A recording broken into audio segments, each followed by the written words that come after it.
Hello, everyone. I'm JT Wistrcill. I'm Tom Wistrcill. I'm Jack Wistrcill. And today we're excited to welcome you to another edition of From the Couch. Our bellies are full from Thanksgiving weekend, but we are ready to talk some football. We are pretty much through week 12 of the NFL season, and it has been as crazy an NFL season as I can remember, and we're going to get to that in a little bit. But today's episode, we're going to focus on our 3 takeaways from the NFL season up to this point. So, Dad, why don't you kick us off? So I'm going to start with my biggest surprise, and that is Mac Jones, New England Patriots. Amazing what he's done so far. They're 8-4, leading the AFC East. Just an amazing start for him to his rookie campaign. I would have guessed he was at best the third quarterback from the rookies. Could have had him fourth or fifth. Bottom line is he is right now the favorite for Rookie of the Year. What he's doing is nothing short of amazing in the toughest position in sports. It's almost like I saw a tweet today that I said everybody owes Belichick an apology. So what he's been able to do, obviously defensively they're always going to be good, but they're only as good as their quarterback is, and obviously they've had a pretty good quarterback the last 20 years. Everybody thought they'd take a drop off this year. Cam was going to come in and start. They were going to rock and roll with him. That fell apart. Throw Mac in. We'll see how it works. He's been nothing short of amazing. So, Mac Jones, Rookie of the Year, credit to you for having an amazing start to your NFL career. Jack? I like the point he hit on. We need to apologize to Bill Belichick. Yeah. I think we need to give more praise to Bill Belichick than to Mac Jones. I think he has found this perfect system for this quarterback to throw. He doesn't have that many incompletions every game. If you look at the stats, he's not throwing that many hard passes. So I think Mac Jones is overrated. It's my opinion. I think Bill Belichick has set him up for success, and we know the Patriots always have one thing: a great defense. They know defense wins championships. So they've set this up perfectly for Mac Jones. Do I think he's a great quarterback? Yes. He will be. I don't know about right now. It's kind of hard to tell. And I think the Patriots just set up this perfect system for him to look really good. Well, I think Mac is really good. I'll say this. I'm not personally surprised because I thought he would be the second. Personally, I think I had him 4 on my quarterback board. But right away, I thought he's the second most pro-ready quarterback of that group of guys, with Trevor being number 1. Thought he was ready to walk in. The biggest thing with Mac was accuracy. He was just extremely accurate at Alabama. Everyone would knock him because, who would he play with? But it's yeah, but where are the yards, the plays he misses? He takes advantage of everything that's there, and he's been able to do that. And while Josh McDaniels is a great offensive coordinator, their weapons are not outstanding. I mean, the tight ends are really good, but the receivers don't knock your doors off. So I think Mac's just doing a good job taking advantage of what's there, and it's been fun. And I think he's definitely got Offensive Rookie of the Year. We're not going to talk about Defensive Rookie of the Year, but I think Micah Parsons, I'll just say, is having a phenomenal season. So shout out to him because he has been lights out for the Cowboys. Jack, what's your takeaway? I'm going to talk about the current downfall of the Titans that we are all witnessing without Derrick Henry. I think there was we had a chance for a running back to win MVP this year. Yeah. If he would have stayed healthy. So we're taking an MVP caliber player off a team, and now it's all on Ryan Tannehill. And we're seeing Ryan Tannehill with the Dolphins. He's not ready for this situation, and the Titans just aren't as good as thought. What happened to Julio Jones, A.J. Brown? Injured, barely played. When they do play, they've both been not great factors in games. I just think this Titans team relied so much on Derrick Henry and a running back position that seems to always get injured. Now they're looking for their pieces, and they're just dropping games after getting blown out by the Patriots today and losing to the Texans last week. It's one of the worst teams in the NFL, so I think we're seeing a downfall there. I think we are, just because of the injuries, as you highlighted, with all of those guys. I was so bummed Adrian Peterson didn't work out with the Titans. That just seemed like a great story, but alas, wasn't meant to be. I will defend Tannehill a little bit. I mean, can you name a guy who caught a pass for them today? Westbrook. Full name? Westbrook. I'll be honest, I can't either. That's how injured and banged up they are. But either way, it does suck. Mike Vrabel had the best throw of any coach for a challenge flag, though. I'll say that today. That was a thing of beauty. What are your thoughts on the Titans?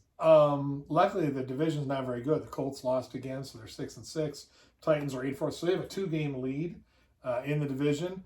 My guess is because of those wins there, they're still going to win the division, even though they're not going to last very long in the playoffs. But you lose an MVP type caliber player, that's going to happen. So, but we haven't heard the last of the Titans. I'll say this: don't slam the door shut on an MVP running back just because another AFC South running back, Jonathan Taylor, was 3 yards away today. We did the math from doing something historic. So keep an eye on guys like JT. They're just special kind of ballers. There you go. What's your first one, JT? What do you got? My first one is the surprise of the NFL season, and that's the Cincinnati Bengals. Their head coach, Zach Taylor, seemed like the most likely to be fired coming into the season. His first 2 seasons in the NFL, his record was 6-25. He already passed his wins total those first 2 years combined today with his 7th win over your guys' Pittsburgh Steelers. I'm not trying to dub on your Steelers, but just saying Zach's done a really good job turning it around. I think one of the biggest things, though, is in Joe Burrow. How good has he looked coming off the knee injury? We're seeing Jamar Chase come in and have an immediate impact. Joe Mixon has been fantastic. And defensively, they've invested money in that defensive line with guys like Trey Hendricks, Larry Ogunjobu, and DJ Reader as well as a few key pieces in that secondary have done a really good job. So I am blown away by the Bengals, a team that I thought was going to be the clear worst team in the AFC North, and they're in a really good position to win the division. So the Bengals and the Browns have sucked for so long that they've loaded up with all these great draft picks. Sooner or later, it's all going to come together. Joe Burrow's been the key. It's a quarterback's league. Yeah, he got hurt last year, but you can clearly see his development. He's turned into one of the elite quarterbacks in the league, and so they're doing fine. That's about as much as I can say about the Bengals. I would say everyone was like, "Why didn't you go offensive line?"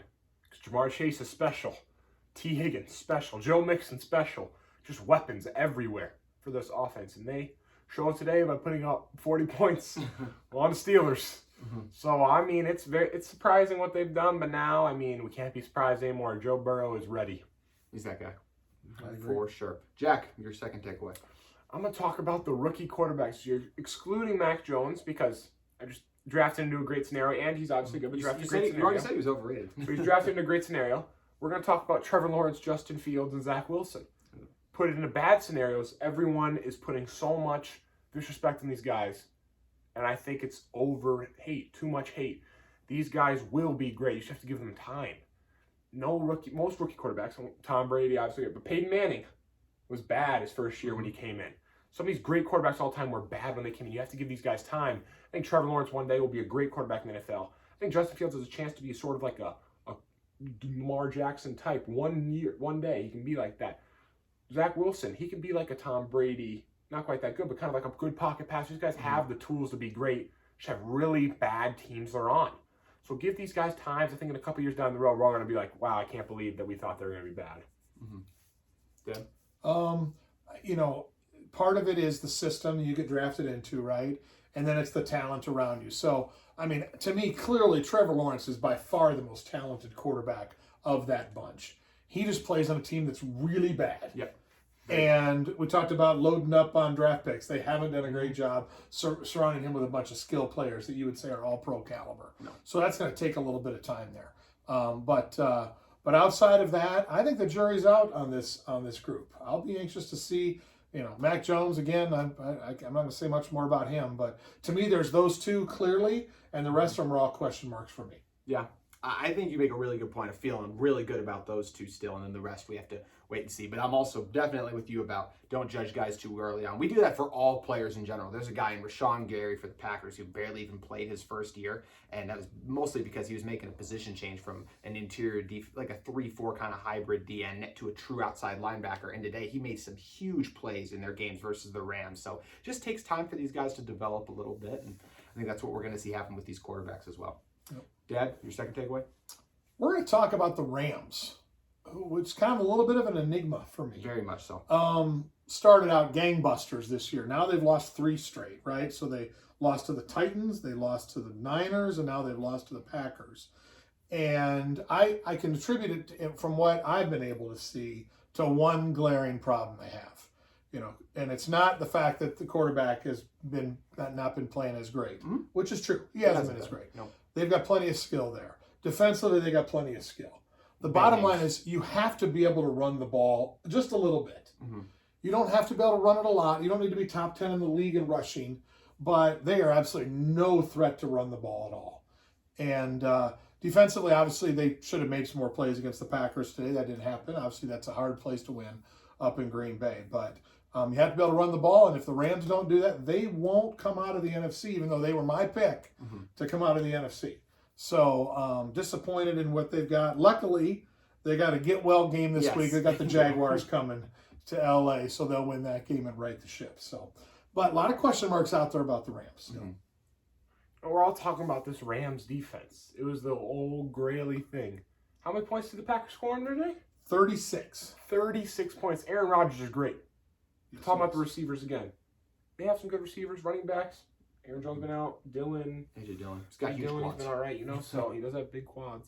But, it's just a good offense. But you just put up 36 against the best defense in the NFL. That should never happen to the best defense in the NFL. Watching Georgia, best defense in college football, they never give up more double-digit points. So the Rams should be that type of team where they should give up 14 or less points every game. So 36 points is unacceptable for this defense, especially because that could be the NFC Championship game right there. This could have been a preview.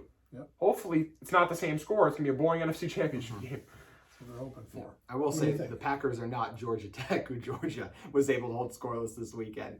But, I mean, it's a great example of why games aren't played on paper, right? I mean, you read off the names: Odell Beckham, Cooper Kupp. On defense, Jalen Ramsey, Aaron Donald, Von Miller, Leonard Floyd. Like, this team is loaded. It's incredible. But yet they lose games because they don't run the ball. And it's a mid-offensive line to me. And they're Darrell Henderson, I don't think he's a top 15 running back. So you got to be a balanced offense. They run into some issues there. And I think you get a coach a little bit in Sean McVay, too, who is a really good head coach, but can get a little bit arrogant. And I think sometimes that does cost him a little bit. So they run into some rough patches there. There you go. Okay, JT, what's your second one? All right. Originally, I was going to talk about the AFC West because it's just fascinating to me. Like, all the Chiefs are the best team right now there. I think they're 7-4, I believe, and then everyone else is 6-5. But then I said, okay, how can I not talk about my Vikings? I mean, my gosh, they are nearly the death of me every single week. They are the only team in the NFL to lead every game by at least 7 points. Yet they have a losing record. They're 5-6. They have given up. I got to look at the number because it's unbelievable. 66 points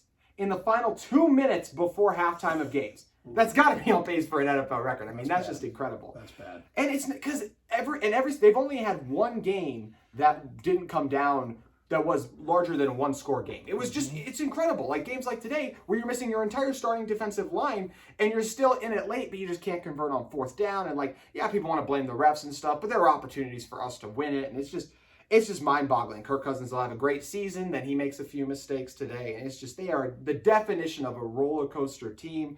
As I said, they drive me insane every single week. As the great Michael Scott once said, why are you the way that you are, Minnesota Vikings? Because you guys drive me nuts. What have you guys thought about the Vikings? Go ahead. I just have to say one. Every single year I hear from a certain somebody, Okay. This roster is so complete. They are ready. You're finally healthy. It's our year. You know what happens every year, guys? You guys already know. They disappoint. The Browns are going to Browns. It might be the Vikings are going to Vikings now. They're always going to either barely make the playoffs or barely miss the playoffs, but they're just going to lose because Kirk Cousins is not that guy. And that's a quarterback's league. And an average quarterback can't get you a great season. Just how it is. I mean, he's been pretty good, but I agree. I'm going to say that's problem B for them is Kirk Cousins. Because right now, I would take Kirk Cousins Okay, for our situation, which I'll get to in a second. quarterback But with no anyway, arm. when you have a team like the Vikings, which has enough talent to win and is right in games, and you're riding the waves on that comes down to one thing, and that's coaching. Yep. So I'm sorry, I've been a Zimmer fan, but I think it's time. I think it's time for him to go. And this is what's played out. When you lose games, you should win. And I'm not talking about, hey, we fell behind 14-0 and we're fighting away. No, it's little decisions here and there. It's errors made with clock management.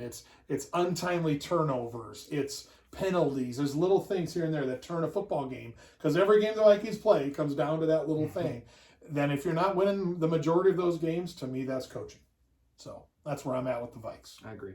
I will say I'd rather still be in games than getting blown out against in-division rivals, but that's a conversation for another. Loss is a loss, guys, in case you're curious. Wow. A loss is a loss. Wow. Let's not start talking about our teams a little bit here. How many? Can I count? 4, Six. I Oh, counted there we go. six. Okay. You know what Never happens? mind. Okay. If you live in the past, Go you're ahead. never going to be anything in the Okay. future, I like to say. But All right. There you go. Final takeaway, Dad. You go first. I have to talk about our Steelers.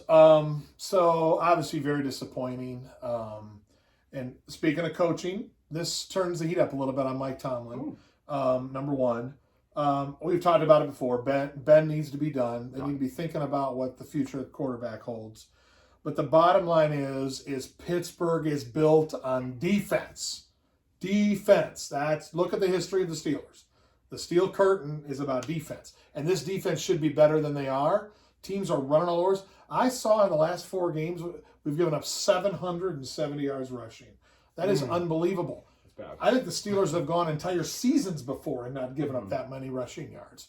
So that is a problem. You got to be, it's a quarterback's league. But if you can't play defense, I don't know who your quarterback is. It doesn't matter. So we got some things to figure out. Unfortunately, that with the schedule, we're going to have trouble winning a game the rest of the year. We got 5 games left. And it's time to start thinking about how we're going to trade for a quarterback that can give us 4 or 5 good years, and then what we're going to do defensively to fix some holes. Obviously, our two of our key interior defensive linemen gone for the year, so that really hurts, right?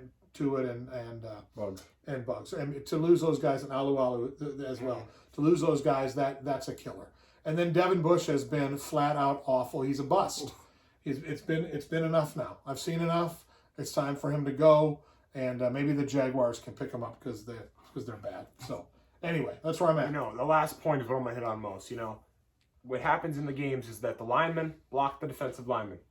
Then it's linebacker. I know. I'm just gonna dumb it down for everybody here. It's linebacker, running back, and the running backs keep getting more yards than our linebackers. Devin Bush does not make the big plays. Gets outran. He just doesn't make the big plays. And then second of all, where is our secondary this year with interceptions? I just feel like we don't provide many turnovers this year, as many as we used to. And we sit back in the zone that we love, and it always gets beat over the top. But still, Minka, Fitzpatrick, Edmonds, and then Hayden wanting downs obviously hurt a lot. But there's not enough turnovers being created. Besides a T.J. Watt strip sack happens once every 2 games, but we need some more interceptions. That's pretty good, by the way. Well, that's because he's the best defensive player in the league. He's one of them. Aaron Donald. I still wouldn't give up on Devin Bush. I think he spent a lot of this offseason rehabbing. I'd give him at least 1 more year. We'll see what Pittsburgh decides to do there. And I'll say, I think the biggest thing is, like you mentioned, sometimes it's just time to move on. Things get monotonous. It is definitely time for you guys to move on from Ben. And I think that is the biggest thing. Got to have a mobile quarterback. Every team that's successful right now at least can run a bootleg. Every team that's successful. We can't do that. The exception to that is Tom Brady, because he's Tom Brady. I don't know. He runs for touchdowns. He ran for 11 yards in one play. Yeah. There you go. That's incredible. Jack, your final takeaway? I just talked about how the Rams lost to the great team today. We're going to talk about the man on that great team, Aaron Rodgers, the Packers. He is this season's MVP. I think he's going back to back. Really? Wow. He was out for a little bit. And now he's back, and today he just showed everybody why he's still the best quarterback in the league. Now, can the Packers be good enough with defensive end to win it all? I don't think so. But Aaron Rodgers is that guy. I don't know if they'll lose another game the rest of the year. After coming off a win like that against one of the best teams in the NFL, they might go all the way, win this, make it to the Super Bowl, and then who knows? They might play the Steelers and might have to lose. But Aaron Rodgers is the MVP this year, in my opinion. It's funny because Kyler Murray felt like was really the runaway guy, and then he gets hurt, and we're seeing Colt McCoy kind of step in and win, and you do need those numbers to pile up. So, I hope Jonathan Taylor wins it. I think he is deserving of it if the Colts continue to find success. But, for right now, you probably do have to give it to Rodgers. I'm just happy you kept it on the field with Rodgers, because there's a lot of stuff off the field with him that I don't want to go into. So, good call by you. This is a talk show about the sports. Sports. In between the lines. If you want to come to From the Couch After Dark, here's some more. There you go. Packers are, I'll get to Rodgers in a second. Packers are +9 in turnover margin. I just looked it up. So that's a big deal there. They have a pretty easy schedule. They do go to the Ravens in 2 weeks. So other than that, they're probably gonna win the rest of their games. Yeah. So not all the I've said before that they'll probably beat the Vikings. Revenge game now. I've said before, Aaron Rodgers to me, and I've been watching the NFL since about 1979.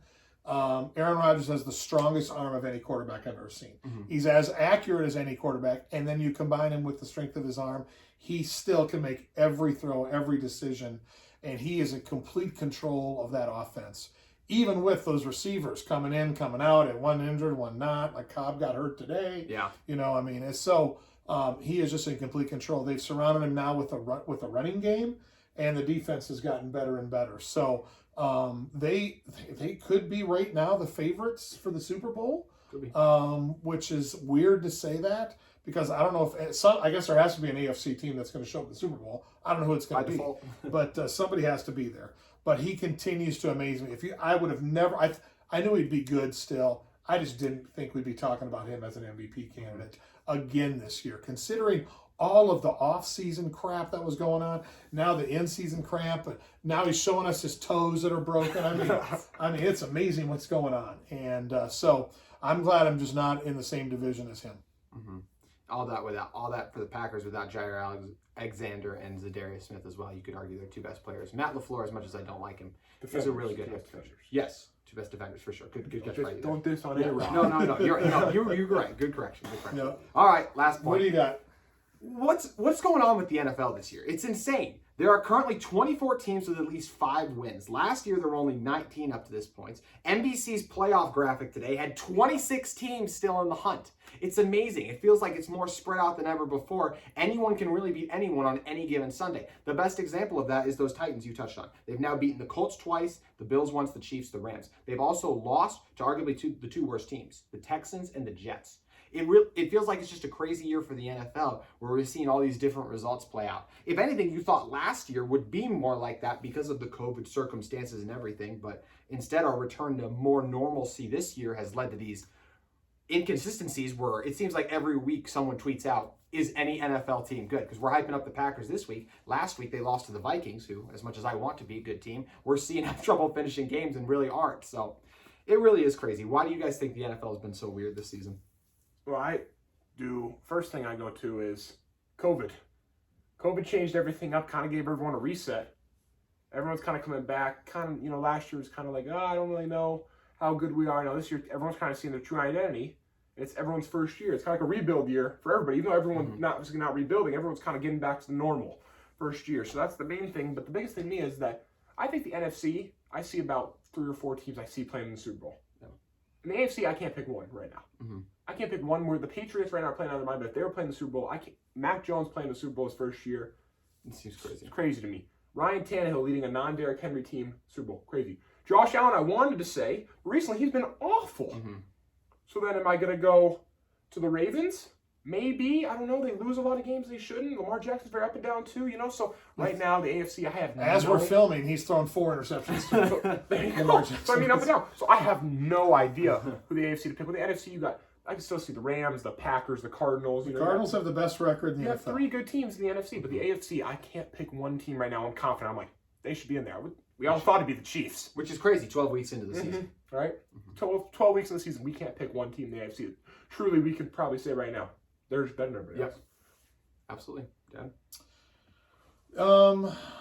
So I think, whether, I don't know, COVID, I think that's a good point, Jack, you raised there.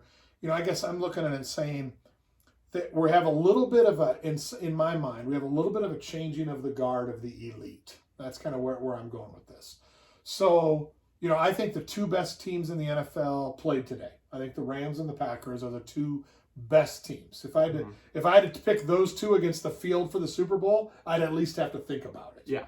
The Cardinals have the best record, but they're just go as Kyler Murray goes. If he's healthy, then they're very dangerous. If he's not, then I don't think they last very long. Jack's right. The AFC is a mess. You could just throw 10 teams up in the air, and one of them's probably going to come out of it. But it's not the traditional winners. And where I'm kind of going with this is Tom Brady, right? I mean, so a year ago he went to Tampa. What's going to happen? They got rolling, and you could just kind of see. Guess what? He's going to come to the playoffs, and he's just going to make enough plays because that's what he does.